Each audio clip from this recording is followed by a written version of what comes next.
చెప్పబోయే ముఖ్య విషయము చాలా ఇంపార్టెంట్. దయచేసి ప్రెస్ మిత్రులందరూ కూడా కవర్ చేయాలి. నాకు అనేక ప్రభుత్వ పెద్దలు నాకు ఫోన్ చేసి మధ్యలో మనుషులను పంపించి హుజురాబాద్ డంపింగ్ యార్డ్ గురించి నువ్వు ఎట్టు పరిస్థితిలో మాట్లాడొద్దు, ఆ డంపింగ్ యార్డ్ ఆడ ఎట్టు పరిస్థితిలో మేము పెట్టి తీరుతాము అని ప్రభుత్వము పెద్దలు కొందరు నా దగ్గరికి పంపించినప్పుడు నువ్వు ఎట్టు పరిస్థితిలో మాట్లాడొద్దు దాని గురించి. ఇలా దాదాపు 500 ఎకరాలు సేకరణ చేసి మేము అదానికి ఇస్తాము, వేస్ట్ టు ఎనర్జీ ప్లాంట్ అనేది అక్కడి పెడతాము అని నాకు అనేక ఒత్తిళ్లు చేసినా నేను ఎక్కడ కూడా ఈల్డ్ కాలే. ఎట్టు పరిస్థితిలో నా హుజురాబాద్ నియోజకవర్గం శాశ్వతంగా నాశనం అవుతుందంటే మేము ఊకునే ప్రసక్తే లేదు. ఎట్టు పరిస్థితిలో ఆ డంపింగ్ యార్డ్ని రద్దు చేసే వరకు నేను వినను అని ఆ వచ్చిన పెద్దలకు అందరికి కూడా నేను చెప్పడం జరిగింది. అయితే వాళ్ళు నాతో బ్లాక్మెయిల్ చేసి ఇవాళ నువ్వు చెప్పింది వినకపోతే నీ మీద ఉన్న కేసులన్నీ కూడా సిఐడికి ట్రాన్స్ఫర్ చేసి ఖచ్చితంగా నిన్ను మేము అరెస్ట్ చేసి లోపలేస్తాం, నీ ఇష్టం మరి నువ్వు ఆలోచించుకో అని చెప్పిండ్రు. మీరు నా మీద సిఐడి చేసినా సిబిఐ చేసినా ఇంకా ఏది చేసినా నా హుజురాబాద్ నియోజకవర్గ ప్రజలకి అన్యాయం అవుతుందంటే ఊకునే ప్రసక్తే లేదు అని చెప్పడం జరిగింది.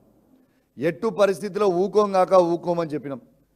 ఇలా హుజురాబాద్ నియోజకవర్గంలో మొత్తం తీసుకొచ్చి చెత్త అక్కడ వేస్తామంటే మేము ఎట్లా ఊకోవాలని నేను అడుగుతా ఉన్నాను.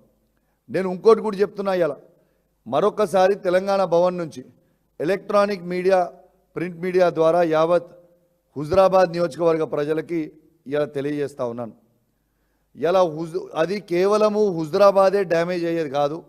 హుజురాబాద్ మండలంలో ఉన్న అన్ని గ్రామ పంచాయతీలు, ఇలా హుజురాబాద్ పట్టణము జమ్మికుంట మండలంలో ఉన్న అన్ని గ్రామ పంచాయతీలు మరియు జమ్మికుంట పట్టణంలో ఉన్న 30 వార్డులు, ఇలా ఇల్లంతకుంట మండలంలో ఉన్న అన్ని గ్రామ పంచాయతీలు, వీణవంక మండలంలో ఉన్న అన్ని గ్రామ పంచాయతీలు, కమలాపూర్ మండలంలో ఉన్న అన్ని గ్రామ పంచాయతీలు, ఎల్కతుర్తి మండలంలో ఉన్న అన్ని గ్రామ పంచాయతీలు, భీమ్దేవర్పల్లి మండలంలో ఉన్న ప్రతి గ్రామ పంచాయతీ, సైదాపూర్ మండలంలో ఉన్న ప్రతి గ్రామ పంచాయతీ, కేశవపట్నం మండలంలో ఉన్న ప్రతి గ్రామ పంచాయతీ, మానకొండూరు మండలంలో ఉన్న ప్రతి గ్రామ పంచాయతీ, ఈ ప్రతి గ్రామ పంచాయతీకి డంపింగ్ యార్డ్ ఎఫెక్ట్ అవుతుంది అనేది కూడా ప్రజలకు కూడా తెలవాలని నేను విజ్ఞప్తి చేస్తూ ఉన్నాను.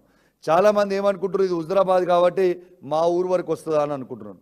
ఇప్పుడు ఒక్కసారి ఇలా దయచేసి కమలాపూర్ మండలంలో ఉన్న ప్రజలు కూడా ఆలోచన చేయాలి.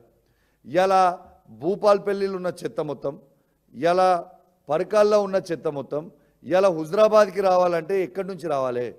ఇలా మన శనిగరం మీద నుంచి, లక్ష్మీపూర్ మీద నుంచి, ఇలా దాని తర్వాత కమలాపూర్ మీద నుంచి, మరియు ఇటు కన్నూరు బైపాసో ఇటు భీంపల్లి బైపాసో మళ్ళీ ఉప్పల్ మీద నుంచే కదా తీసుకొచ్చి అది హుజురాబాద్కి పోయేది.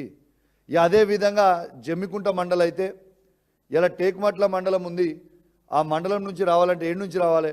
ఇప్పుడు నగురము, వావిలాల, పాపక్కపల్లి, ఇలా తర్వాత తనుగుల, గండ్రపల్లి, షాయింపేట్, ధర్మారం, జమ్మికుంట మున్సిపాలిటీ, ఇంద్రానగర్, చెల్పూర్ ఇక్కడి నుంచే రావాలి కదా. ఇలా ఊటునూరు, పచ్చునూరు, అటు మానకొండూరు అవతల ఉన్న కరీంనగర్ నుంచి వచ్చే చెత్త కూడా ఎక్కడి నుంచి రావాలా? ఇలా మామిడాలపల్లి, చెల్లూరు, తర్వాత దేశాయపల్లి, కోర్కల్, శ్రీరాములపేట, రెడ్డిపల్లి, వీణవంక, మళ్ళీ ఇటు నుంచి పోతే ఆ మెట్టిపల్లి, అందాలపల్లి మీ నుంచే కదా మొత్తం వచ్చేది చెత్త. ఇలా ఇల్లంతకుంట మండలం అవతల మన సిరిసేడ్ అవతల ఉన్న విలేజ్, ఏ విలేజ్ అన్నది సిరిసేడ్ అవతల, ఇలా మొట్లపల్లి విలేజ్లో ఉన్న చెత్త మొత్తము, అది మొట్లపల్లి మండలం కదా, మూగులంపల్లి మండలము, టేకుమట్ల మండలం కూడా మొత్తం కూడా అటు నుంచి ఇల్లంతకుంట మండలం నుంచి రావాలంటే సిరిసేడ్ మీద నుంచి, ఇలా తర్వాత ఇల్లంతకుంట మీద నుంచి రావాల్సిందే కదా. ఇలా ఎందుకు మా హుజురాబాద్ నియోజకవర్గాన్ని చెత్త కుప్ప చేయాలని ఎందుకు అనుకుంటా ఉన్నారు? ఇలా ఏమున్నది? ఇలా పరిశ్రమలు ఖచ్చితంగా మా దగ్గరికి తీసుకురండి అంటే ఇలా మీరు చెప్పేది ఏంది? నాకు ఒక పెద్ద మనిషి వేస్తున్నాడు నుంచి ఈ వేస్ట్ టు ఎనర్జీ ప్లాంట్ చాలా అద్భుతంగా ఉంటుంది, నువ్వు ఎందుకు దాన్ని వ్యతిరేకిస్తున్నావు, దాన్ని ఎందుకు గాయ చేస్తున్నావు అని నన్ను అంటున్నావు. మరి ఇంత అద్భుతమైన వేస్ట్ టు ఎనర్జీ